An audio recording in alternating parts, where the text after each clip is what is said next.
की भावना आहेत आणि काय शासनाकडनं मदत मिळणार? आणि अर्थातच कुटुंबियांवरती दुःखाचा डोंगर कोसळलेला आहे.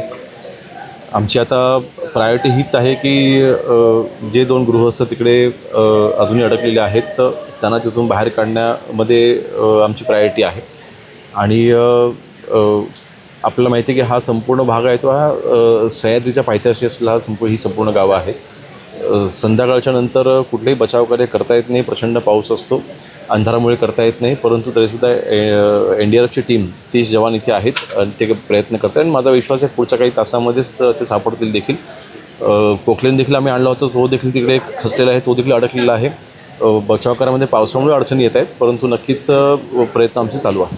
आता काय शासनाकडनं आपल्या काय मुख्यमंत्र्यांशी बोलण्यात आलं? आणि माननीय मुख्यमंत्री मोदी यांशी मी येतानाच त्यांच्याशी मी संवाद साधायचा प्रयत्न केला होता.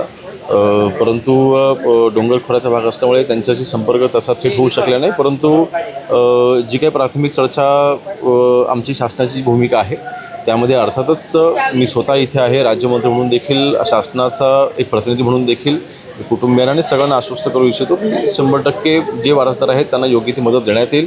ज्या घरांचं नुकसान झालेलं आहे त्या घरांना पुन्हा उभं करण्याकरिता शासनाकडून 100% मदत करण्यात येईल.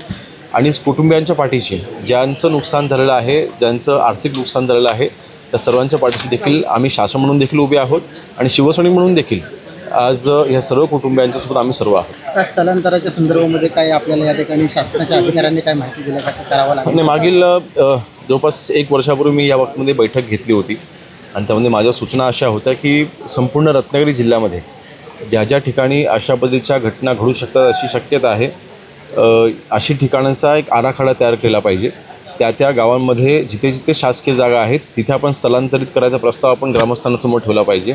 शासकीय जागा नसतील तर खाजगी जागा आपण बघा, त्या आपण भूसंपादित करून घेऊ आणि त्या ठिकाणी आपल्याकडून देतात का ते आपण बघू. कोणी अनेक ठिकाणी काही दानशूर व्यक्तिमत्व असतात, ते आपली जमीन अशा वस्त्यांसाठी, अशा घरांसाठी करण्याकरिता द्यायला तयार असतात, तर त्यांचे आम्ही प्रयत्न करू.